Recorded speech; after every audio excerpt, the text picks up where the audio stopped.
संसद भवन के जस्ट रोड की इस तरफ एक मजार बनी हुई है, चलकर आप कल मेरे साथ चलिए, मैं दिखा देता हूं आपको। उस मजार का वहां क्या काम है? अगर अवैध आप कहीं डाल दिए हैं तो यही रोना रोएंगे कि मेरा ये चला गया, वो चला गया। इसका मतलब क्या करोगे? संसद भवन के पास झुग्गी डाल लोगे आप? अवैध कब्जे बना बना करके लोग सोच रहे हैं कि ये हमारी संपत्ति हो गई। उस तरह के कब्जे करके दिल्ली को पूरी तरीके से एक बंधक बना लिया गया है। पार्क में कब्जा कर लिया, कहीं पार्क के कोने में बना दिया, कहीं रेलवे ट्रैक के किनारे बना लिया, कहीं ग्रीन बेल्ट के किनारे बना लिया। इन सब के ऊपर बुलडोजर पहले से ही चलना था, क्योंकि इसके ऊपर सुप्रीम कोर्ट की गाइडलाइंस भी हैं कि झुग्गी बनाकर इनको दिया जाता है। एक फ्लैट मान लीजिए उनको दे दिया गया है, फिर वो क्या करते हैं, वो फ्लैट फिर बेच देते हैं और फिर वो झुग्गी दूसरी जगह झुग्गी फिर डाल लेते हैं, फिर उनको मकान मिलता है। इस तरह का एक जो है पूरा का पूरा एक डेलिब्रेट इंटेंशन, जानबूझकर इस तरह की चीज़ें क्रिएट की जाती हैं। आप अपने ज़मीन खरीद कर उतने बढ़िया घर नहीं बना सकते जितने कि ग्रीन बेल्ट के ऊपर घर बने हुए हैं दिल्ली के अंदर। वक्फ बोर्ड के नाम पर जो संपत्ति कब्जा करके और उसके ऊपर अवैध तरीके से जो इमारतें खड़ा की गई है, उसके ऊपर मेरी इस दिल्ली सरकार से मांग करता हूं कि उसके ऊपर भी बुलडोजर चलाए। NH-24 है, अगर आप जाएंगे पटपड़गंज में, जो मनीष सिसोदिया का विधानसभा भी रहा है, वहाँ जाएंगे ग्रीन बेल्ट के ऊपर, वहाँ पे परमानेंट स्ट्रक्चर बना दिए गए हैं, इस तरह के कब्जे हो गए। वहाँ पे मस्जिदें बनाई जा रही हैं और बुलडोजर चल के रहेंगे, और जो गिराया जा रहा है बिल्कुल वैध है और वो गिरना भी चाहिए। नमस्कार दोस्तों, स्वागत है आप सभी का पब्लिक मित्र न्यूज पर। मैं हूं आपके साथ विमल त्यागी। दिल्ली में जो है बुलडोजर एक्शन लगातार हो रहा है। कोर्ट के आदेश पर जितना भी अवैध तरीके से कब्जा कर रखा था उसको खाली कराने का काम डीडीए, रेलवे या अन्य विभाग कर रहे हैं। एक तरफ हम देखते थे कि उत्तर प्रदेश में बाबा का बुलडोजर था, वो अब धीरे धीरे दिल्ली हो या देश के अन्य राज्यों में भी चलने लगा। कोर्ट का आदेश है, लेकिन उसके बाद भी राजनीति जो है वो दिल्ली में लगातार हो रही है। इसी विषय पर बात करेंगे। मेरे साथ सुप्रीम कोर्ट के अधिवक्ता अजय कुमार दुबे जी मौजूद हैं। सर, बहुत बहुत स्वागत है आपका हमारे साथ। बहुत धन्यवाद आपका कि इतने संगीन मसले के ऊपर आप इंटरव्यू करने के लिए आए हुए हैं। सर, क्या लगता है, कोर्ट का आदेश आता है कि अवैध तरीके से जितनी भी जगह पे कब्जा हो रखा है उसको खाली कराया जाए, लेकिन अब राजनीति हो रही है। ये कहा जा रहा है कि गरीबों के घरों पे बुलडोजर चला रही है सरकार। तो क्या लगता था, जो एक तरफ बाबा का बुलडोजर उत्तर प्रदेश में चलता था, अब वो दिल्ली में देखने को मिल रहा है या देश के तमाम अलग अलग राज्यों में देखने को मिल रहा है? देखिए, जहाँ तक दिल्ली की बात है, दिल्ली में बहुत सालों से आपने देखा होगा, चूँकि हम भी दिल्ली में रहते हैं, तो बहुत सालों से डिमांड चलती आ रही है कि जितने भी रेलवे ट्रैक के किनारे बिल्कुल पास में लगे हुए, या आप देखेंगे दिल्ली के जो ग्रीन बेल्ट हैं उसके पास में लगे हुए जितने भी अवैध झुग्गी डाल रखे हैं लोगों ने, और उस डाल करके उसके ऊपर कब्जा किए हुए हैं, और कब्जा ही नहीं किए हुए हैं। आप देखेंगे कहीं कहीं आप चले जाइए, मैं आपको बताता हूँ, NH-24 है, अगर आप जाएंगे पटपड़गंज में, जो मनीष सिसोदिया का विधानसभा भी रहा है, वहाँ जाएंगे ग्रीन बेल्ट के ऊपर, वहाँ पे परमानेंट स्ट्रक्चर बना दिए गए हैं, इस तरह के कब्जे हो गए। वहाँ पे मस्जिदें बनाई जा रही हैं। तो कहने का मतलब है कि सरकार पीछे की सरकारों को ये एक्शन लेना था, लेकिन वो सरकार ने क्या काम किया कि अपने वोट बैंक की राजनीति करने के लिए और अपने वोट को बढ़ाने के लिए वो इनको संरक्षण देती आई, और इनको संरक्षण भी दिया और वहाँ सुविधाएं भी देनी शुरू कर दी। तो उनको ये लगा कि ये तो हमारा परमानेंट ही हो गया है। आप अपने ज़मीन खरीद कर उतने बढ़िया घर नहीं बना सकते जितने कि ग्रीन बेल्ट के ऊपर घर बने हुए हैं दिल्ली के अंदर। तो ये सरकार ये प्रतिबद्ध है, और ये सरकार बोल करके अपने मैनिफेस्टो में आई थी कि यहाँ पे जितने भी रहने वाले अवैध कब्जे जो किए हुए हैं, और ख़ास करके दिल्ली के अंदर में करीब लगभग में रोहिंग्या मुसलमान रह रहा है, वो इसी तरह के कब्जे किया हुआ है। कोई पार्क में कब्जा कर लिया, कहीं पार्क के कोने में बना दिया, कहीं रेलवे ट्रैक के किनारे बना लिया, कहीं ग्रीन बेल्ट के किनारे बना लिया। इन सब के ऊपर बुलडोजर पहले से ही चलना था, क्योंकि इसके ऊपर सुप्रीम कोर्ट की गाइडलाइंस भी हैं। कानून भी ये कहता है कि आप जो है पब्लिक प्लेसेस के ऊपर आप स्ट्रक्चर नहीं बना सकते। और एक देखेंगे 2018 का एक जजमेंट है, इसमें जो है ये अरुण कुमार मिश्रा साहब और अमिताभ रॉय साहब का ये जजमेंट है। 2018 में ये जजमेंट, इसको दिखाइएगा।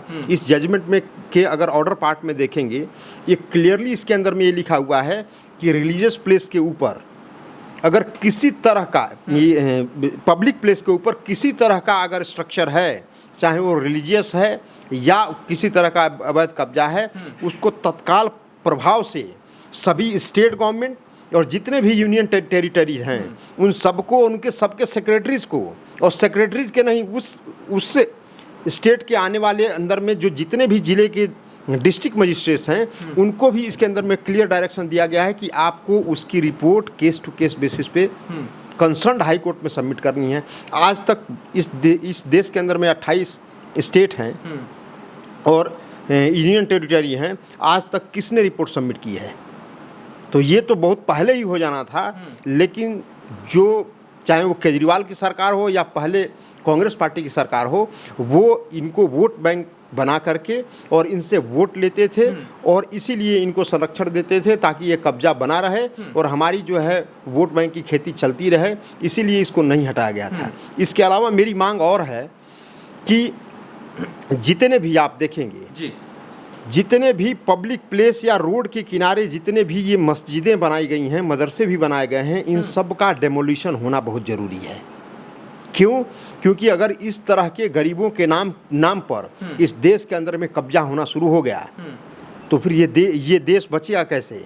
रोड नहीं बचेंगे, सड़कें नहीं बचेंगी, पार्क नहीं बचेंगे, रेलवे स्टेशन नहीं बचेंगे, बस स्टैंड नहीं बचेंगे। इनसे कोई भी जगह ऐसा नहीं है जो इनसे अछूता हो। हर जगह इन्होंने कब्जा करके रखा हुआ है और इनका एकमात्र उद्देश्य है कि जितने भी सरकारी ज़मीन है उसको कब्जा करो और वहाँ पे तरह तरह के जिहाद जो है फैलाओ, ताकि वहाँ के जो रहने वाले जो अपने करोड़ों की संपत्ति खरीद कर उसके ऊपर जो लोग रह रहे हैं उनको भी ये लोग डिस्टर्ब कर रहे हैं वहाँ। लेकिन कह रहे गरीब हैं, उसमें तो हिंदू हैं, हिंदुओं के घर तोड़ रही है सरकार, गरीबों के घर तोड़ रही है सरकार।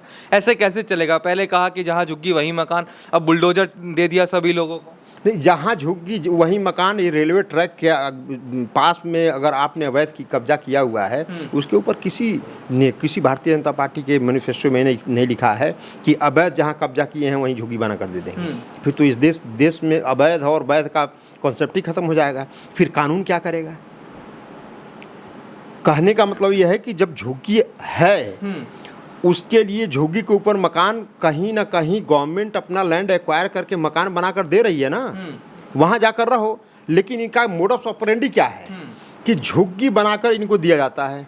एक फ्लैट मान लीजिए उनको दे दिया गया है, फिर वो क्या करते हैं, वो फ्लैट फिर बेच देते हैं और फिर वो झुग्गी दूसरी जगह झुग्गी फिर डाल लेते हैं, फिर उनको मकान मिलता है। इस तरह का एक जो है पूरा का पूरा एक डेलिब्रेट इंटेंशन, जानबूझकर इस तरह की चीज़ें क्रिएट की जाती हैं ताकि हमारा जेब भी भरता रहे, हमारी सारी चीज़ें, हम जनसंख्या भी बढ़ाते रहें, झुग्गी भी डालते रहें और सरकार हम डिसाइड करें कि सरकार किसकी बननी है और किसकी गिरनी है, वो हम डिसाइड करें। इस तरह की जो जनसंख्या जिहाद इस देश के अंदर में जो चल रहा है उसके इस तरह के एक्टिविटी में वो भी पाया जाता है। इसलिए जब मैं झुग्गी वालों से बात करता हूँ वो लोग कहते हैं कि बड़े बड़े लोग अपनी एसी में बैठकर हम गरीबों के बारे में कहाँ सोच रहे हैं, हमारे बारे में तो चर्चा करने का उनका वक्त ही नहीं है, इतने गरीबों पे बुलडोजर चला दिया। क्यों गरीबों के बारे में नहीं सोच रहे हैं? अगर आप इसी मोदी सरकार की बात की जाए तो 80 करोड़ गरीबों को ही तो राशन दिया जा रहा है। उन गरीबों को गैस का राशन, उज्ज्वला योजना के तहत गैस कनेक्शन दिया जा रहा है, उनको ही तो आपको आवास दिया जा रहा है। गरीबों को 4 करोड़ गरीबों को इस देश के अंदर में आवास, पक्के छत मिले हैं, तो ये सरकार ने ही तो दिया है। तो ये कहना बेबुनियाद है, क्योंकि अगर अवैध आप कहीं डाल दिए हैं तो यही रोना रोएंगे कि मेरा ये चला गया, वो चला गया। इसका मतलब क्या करोगे? संसद भवन के पास झुग्गी डाल लोगे आप? क्या सेना भवन के सामने आपने देखा है वहाँ क्या डला हुआ है? सेना भवन के जस्ट जो वायु सेना भवन है उसके सामने देखेंगे, उस चौराहे के ऊपर एक मस्जिद बनी हुई है। उस मस्जिद का क्या काम है वहाँ? आप वहाँ अगर देखेंगे संसद भवन के जस्ट रोड की इस तरफ एक मजार बनी हुई है, चलकर आप कल मेरे साथ चलिए, मैं दिखा देता हूँ आपको उस मजार का वहाँ क्या काम है।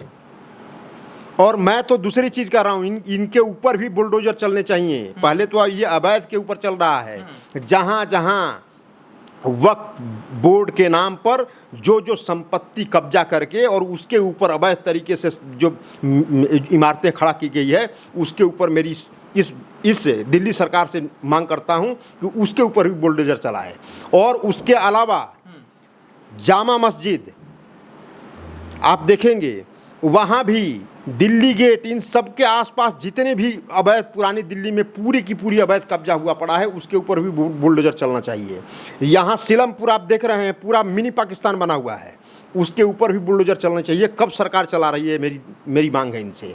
वही नहीं, आप कहीं भी चले जाइए, आप वहाँ कटवारिया सराय चले जाइए, जिया सराय चले जाइए, आप उधर देखेंगे अवैध कब्जे बना बना करके लोग सोच रहे हैं कि ये हमारी संपत्ति हो गई। उस तरह के कब्जे करके दिल्ली को पूरी तरीके से एक बंधक बना लिया गया है। इस दिल्ली को अगर मुक्त करना है, और दिल्ली पूरी देश की राजधानी है, इसके ऊपर सारे स्टेट का स्टेक लगा हुआ है। इसीलिए मेरी मांग ये है कि पूरी दिल्ली को अगर साफ करना है तो इस तरह के जितने भी एक पूरी तरीके से एक टाइम फ्रेम के अंदर में एक अभियान चलाया जाए, और पूरी दिल्ली में जितने भी अवैध कब्जे हैं उस वहाँ बुलडोजर चला करके उसको मुक्त किया जाए। क्यों? क्योंकि ये किसी के बाप का नहीं है। ये जब तक हमारी राजधानी ठीक नहीं रहेगी तब तक हम देश को कैसे ठीक करेंगे। इसीलिए इस राजधानी में एक बहुत ही संवेदनशील और एक बहुत ही प्रतिबद्ध सरकार बनी हुई है। वो अपना काम कर रही है, जो उन्होंने मैनिफेस्टो में, जो अपने भाषणों में अपने वादे किए थे, उस वादे के ऊपर सरकार अपना काम कर रही है। और बुलडोजर चल के रहेंगे, और जो गिराया जा रहा है बिल्कुल वैध है, और वो गिरना भी चाहिए। ये बताइए, वो कह रहे हैं कि पहले की सरकार में इतने सुख चैन से रह रहे थे, आराम से सब कुछ बढ़िया चल रहा था, झुग्गियों में सारी सुविधाएं मिल रही थी। इस सरकार बनती है, पता नहीं इनको क्या हो जाता है कि 100 दिन में बुलडोजर लेकर आ जाती है हमारे घर के सामने। तो ये सरकार जो है, ये कानून से चलने वाली सरकार है। पहले की सरकारों में, चाहे अरविंद केजरीवाल जी की सरकार हो या शीला दीक्षित जी की सरकार हो, दोनों सरकारों को मैंने देखा है। उसमें ये था कि इनसे वोट उनको मिलता था, इसीलिए वहाँ पे कब्जा कराए जाते थे, वहाँ पे सुविधाएं दी जाती थी। वो सुविधाएं जो आप अपने घर में, करोड़ों के घर में बना करके वो सुविधाएं आप नहीं ले सकते थे, जो उनको सुविधाएं इन जो विपक्षी पार्टियां हैं इन्होंने मुहैया करा कर रखी थी। तो उनको इनसे वोट बैंक लेना था, वोट लेना था, अपनी सरकार बनानी थी, इसीलिए इनको ये संरक्षण देते थे। लेकिन ये भारतीय जनता पार्टी की चुनी हुई प्रचंड बहुमत की सरकार है, ये कानून से चलने वाली सरकार है, ये संविधान से चलने वाली सरकार है। और ये संविधान सम्मत जितने भी अनऑथोराइज कंस्ट्रक्शन हैं, जितने भी अवैध तरीके से इलीगल कंस्ट्रक्शन बनाए गए हैं, उन सबको गिराया जाएगा। बुलडोजर का जो दमखम है, और बुलडोजर चल चुका है और सबके ऊपर चलेगा, जो भी इसके कोई बक्सा नहीं जाएगा। कबाड़ी आप देखिए, कबाड़ खोल कर बैठे हुए हैं, पॉश एरिया में कबाड़ का क्या वहाँ काम है? कब्जा करके बैठे हुए हैं रोड पे। आप जहांगीरपुर में चले जाइए, आप जा नहीं सकते हैं। सड़कें 100 फीट से ज़्यादा चौड़ी हैं, वो 8 फीट की रह गई हैं। वहाँ बुलडोजर नहीं चलना चाहिए, लोगों को दिक्कत नहीं हो रही है आने जाने में।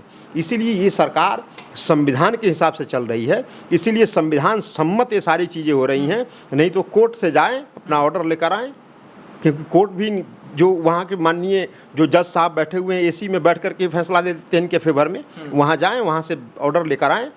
फिर भी ऑर्डर आने के बावजूद भी नया कानून बना करके अगर इसमें कोई रुकावट आएगी, जो इलीगल कंस्ट्रक्शन बनाए गए हैं, उसमें नया कानून बना करके, जिस तरीके से उत्तर प्रदेश के अंदर में माननीय योगी आदित्यनाथ जी ने अपना बुलडोजर चलाया, वैसे ही दिल्ली में भी बुलडोजर चला करके दिल्ली साफ होगी, यमुना भी साफ होगी, दिल्ली भी साफ होगी। तभी इस देश का राजधानी देश की राजधानी कहलाएगी और उसको देखने लायक होगी। क्योंकि जिस तरीके से कचरा बना दिया था अरविंद केजरीवाल जी ने इस पूरे दिल्ली को, वो कचरा मुक्त होगी, यहाँ झोगी मुक्त होगी।